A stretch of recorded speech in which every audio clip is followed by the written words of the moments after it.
Question number 1. The longest diagonal of a regular hexagon is of length 16 centimeter. Find its area. একটা hexagon যদি এরকমভাবে draw করি,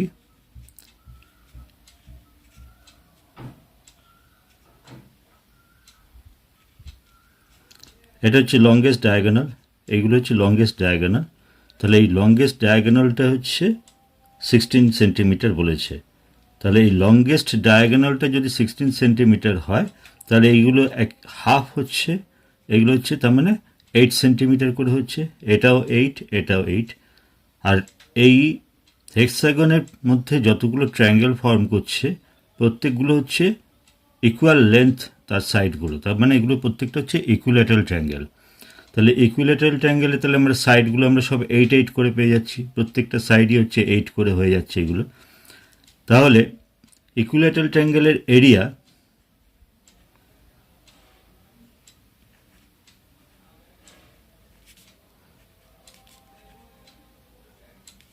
√3/4 into side square. Side হচ্ছে আমার 8, তাহলে 8 square মানে হচ্ছে 64। 16 √3 হচ্ছে আমার এখানে এক একটা ট্রায়াঙ্গেলের এরিয়া হচ্ছে 16 √3। আছে কটা আছে এখানে আমার 6টা ট্রায়াঙ্গেল আছে, তাহলে 6টা ট্রায়াঙ্গেলের সাম হচ্ছে আমার এই হেক্সাগনের এরিয়া। তাহলে হেক্সাগনের এরিয়া হচ্ছে 6 ইন্টু 16 √3, 96 √3 স্কোয়ার সেন্টিমিটার। তাহলে এই হেক্সাগনের এরিয়া হয়ে যাচ্ছে আমার 96 √3 square centimetre. A sold a watch at a gain of 5% to B and B sold to C at a gain of 4%. If C paid 91, then the price of paid by A is. তাহলে হচ্ছে A B কে আমার sell করছে 5% প্রফিটে, B C কে sell করছে 4% প্রফিটে। C যদি ওটা 91 pay করে, তাহলে এ কত পে করেছে সেটা আমাদেরকে বার করতে হবে। তাহলে এ পে করেছে, এখানে আমরা বার করছি সি 91 পে করেছে, বি সিকে 4% প্রফিটে সেল করেছে, মানে হচ্ছে যেটার কস্ট প্রাইস 100 সেটা 104-এ সেল করেছে। তাহলে আমি বি এর কস্ট প্রাইস বার করছি, মানে হচ্ছে 100 cost price by sell price 104। তাহলে এটা আমি পেয়ে গেলাম হচ্ছে বি এর কস্ট প্রাইস। এবার আমি এর কস্ট প্রাইস বার করব। এ 5% প্রফিটে সেল করেছে, মানে হচ্ছে এ যেটা 100-এ কিনেছে সেটা 105-এ সেল করেছে। তাহলে এর কস্ট প্রাইসটা হচ্ছে 100, তাহলে 100টা উপরে যাবে, নিচে 105 হবে। তাহলে এটা আমার কেটে গিয়ে হয়ে যাচ্ছে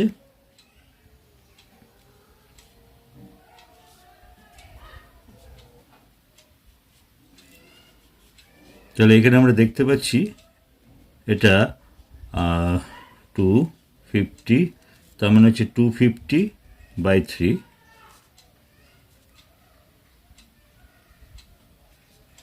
তার মানে 83 1/3 বা 83.33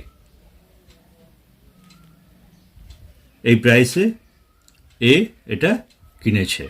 question number 3. A man sold 20 articles for ₹60 and gained 20%. How many articles did he buy for ₹60? তাহলে 20 আর্টিকেলের সেল প্রাইস হচ্ছে 60 রুপিস, তাতে গেইন হচ্ছে 20%। তাহলে সেল প্রাইস হচ্ছে 60, তাহলে আমরা কস্ট প্রাইসটা আমরা বার করব। তাহলে 60 হচ্ছে সেল প্রাইস, 20% গেইন মানে হচ্ছে 100 কস্ট প্রাইস, আর 120 হচ্ছে সেল প্রাইস। তাহলে 100 বাই, আমি কস্ট প্রাইস বার করছি মানে 100/120, দ্যাট মিনস এটা হয়ে যাচ্ছে 50 রুপিস। তাহলে কস্ট প্রাইস হচ্ছে 50 রুপিস, না 20টা আর্টিকেলের কস্ট প্রাইস হচ্ছে 50 রুপিস। তাহলে 50 রুপিসে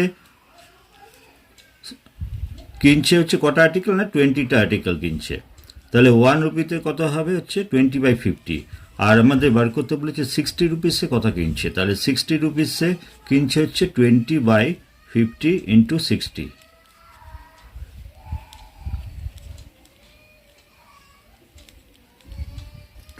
টা আর্টিকেল কিনছে। তাহলে 60 রুপিসে কটা আর্টিকেল পারচেস করছে, না 24টা article. Clear? By selling 36 oranges, a vendor loses the sell price of 4 oranges. His loss %.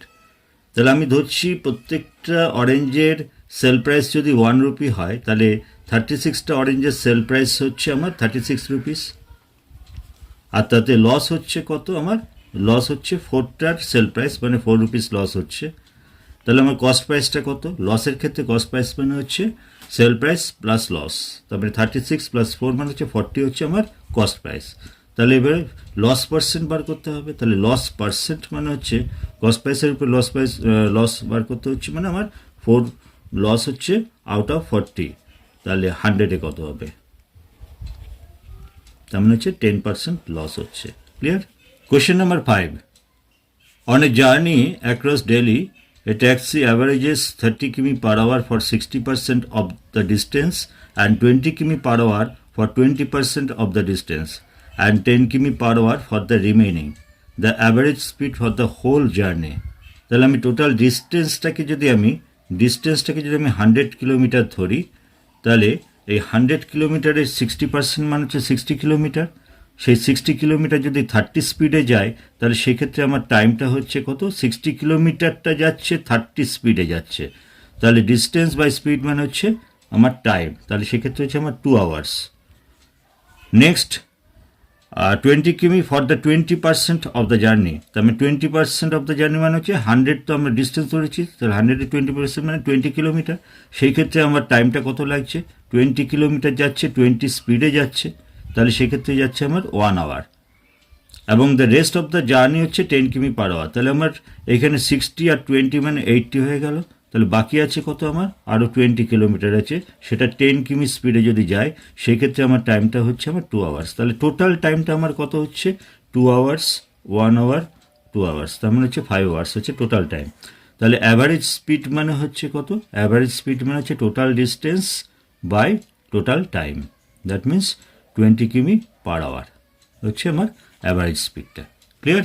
Question number 6, the sum of two numbers is 216 and their HCF is 27. Then how many pairs of numbers can be formed? তাহলে সাম of two numbers হচ্ছে 216 and their HCF হচ্ছে 27, তার মানে HCF হচ্ছে ওই দুটো নাম্বারের মধ্যে ফ্যাক্টরটা রয়েছে। অ্যাজ এ ফ্যাক্টর 27, দুটোর মধ্যেই 27 রয়েছে, তাহলে আমি ধরছি ফার্স্ট নাম্বারটা আমি ধরছি 27A, আর সেকেন্ড নাম্বারটা ধরছি 27B। যেহেতু 27 is a factor of that number, তাহলে 27A হচ্ছে ফার্স্ট, 27B হচ্ছে সেকেন্ড, অ্যান্ড দেয়ার সাম হচ্ছে কত না 216। তাহলে এক্ষেত্রে 27 যদি আমার কমন চলে যায়, তাহলে 216কে আমরা যদি 27 দিয়ে ডিভাইড করি, তাহলে এটা কেটে গেলে 8 হবে, তার মানে A plus B equals to 8। A plus beta হচ্ছে ওই কমন ফ্যাক্টর, 27 ছাড়া আদার্স যে ফ্যাক্টর রয়েছে তার সাম হচ্ছে 8। তাহলে এই 8 থেকে 8কে আমি কতভাবে ভাঙতে পারি, যাতে দেয়ার সাম উইল বি 8। তাহলে 8 মানে হচ্ছে আমরা 17-এ 8 করতে পারি, 26-এ 8 করতে পারি, 35-এ 8 করতে পারি, 44-এ 8 করতে পারি। তাহলে এইখানে এবার একটা জিনিস মাথায় রাখতে হবে, 17 হচ্ছে প্রাইম টু ইচ আদার, 35 হচ্ছে প্রাইম টু ইচ আদার, কিন্তু 2 আর 6 এদের মধ্যে 6-এর মধ্যে 2 আরেকটা ফ্যাক্টর রয়েছে, এরা not prime to each other, তার মানে এই পেয়ারটা আমার হবে না, আবার 4-4টাও আমার হবে না। তাহলে 17-এর একটা পেয়ার হবে আর 35-এর একটা পেয়ার হবে। 17 মানে হয়ে যাচ্ছে আমার নাম্বারটা, তাহলে কী কী আসছে আমার 1 ইন্টু 27 একটা হবে, আর 7 ইন্টু 27 একটা হবে, তার মানে 27, আর এটা হয়ে যাবে 189। এইটা একটা পেয়ার, নাম্বারের পেয়ার হচ্ছে 27 আর 189 একটা হচ্ছে, আর একটা হচ্ছে 3 ইন্টু 27, আর একটা হচ্ছে 5 ইন্টু 27, তার মানে হচ্ছে এই ক্ষেত্রে হয়ে যাচ্ছে 81, আর একটা হয়ে যাচ্ছে 135। তাহলে এটা একটা পেয়ার হচ্ছে, তাহলে 27 189-এর একটা পেয়ার হচ্ছে, 81 135-এর একটা পেয়ার হচ্ছে, তাহলে এই দুটোর সাম কিন্তু 216, এই দুটোর সাম, তাহলে আমার 2 পেয়ার্স ফর্ম করা যাচ্ছে। Clear? Question number 7, the number of prime factors in the expressions this. তাহলে এদের মধ্যে কতগুলো প্রাইম ফ্যাক্টর রয়েছে, তাহলে আমাকে দেখতে হবে এখানে 6 is composite number, 7 prime 11 prime, কিন্তু 6 হচ্ছে কম্পোজিট নাম্বার। 6 মানে হচ্ছে 2 3 যা 6, তার মানে 6কে আমরা 2 into 3 whole to the power 10 এই ফর্মে আমরা ভাঙতে পারি। তাহলে এই ক্ষেত্রে এটা হয়ে যাচ্ছে 2 to the power 10 into 3 to the power 10। আবার এইখানে হচ্ছে 7 যেহেতু প্রাইম, তাহলে 7 two the power 17 11 two the পাওয়ার 27। তাহলে কতগুলো 2 কটা আছে, 2 প্রাইম ফ্যাক্টরটা কটা আছে, দুটো 10টা আছে। 3 প্রাইম ফ্যাক্টরটা 10, 7 17টা আছে, আর 11 27টা আছে। তাহলে টোটাল কতগুলো প্রাইম ফ্যাক্টরস আছে না 10 প্লাস 10 প্লাস 17 প্লাস 27। তাহলে এইগুলোকে আমরা যদি যোগ করি 64টা আমার এখানে প্রাইম ফ্যাক্টর আছে টোটাল। তাহলে এর মধ্যে কতগুলো প্রাইম ফ্যাক্টর আছে না 64টা প্রাইম ফ্যাক্টরস আছে। Clear? Question number 8, the greatest number of 4 digits which is divisible by each one of the numbers this is this। তাহলে গ্রেটেস্ট 4 ডিজিট নাম্বারটা এই সংখ্যা দিয়ে ডিভাইড করা যাবে। তাহলে এই সংখ্যা দিয়ে ডিভাইড করা যাবে মানে আমাদের এদের এলসিএম বার করতে হবে। তাহলে এলসিএম অফ 12 18 21 অ্যান্ড 28, এই চারটের আমাকে এলসিএম করতে হবে। এই চারটের এলসিএম হবে 252 হবে এই চারটের এলসিএম। এইবারে এই এলসিএম দিয়ে আমাকে গ্রেটেস্ট 4 ডিজিট নাম্বার হচ্ছে আমার 4 9s। এই 4 9sকে আমরা ডিভাইড করব এই 252 দিয়ে। 252 দিয়ে যদি আমরা ডিভাইড করি, এই ক্ষেত্রে আমার রিমাইন্ডারটা কত আসবে সেটা আমাকে বার করতে হবে। 252 আমি যদি 3 টাইমস করি,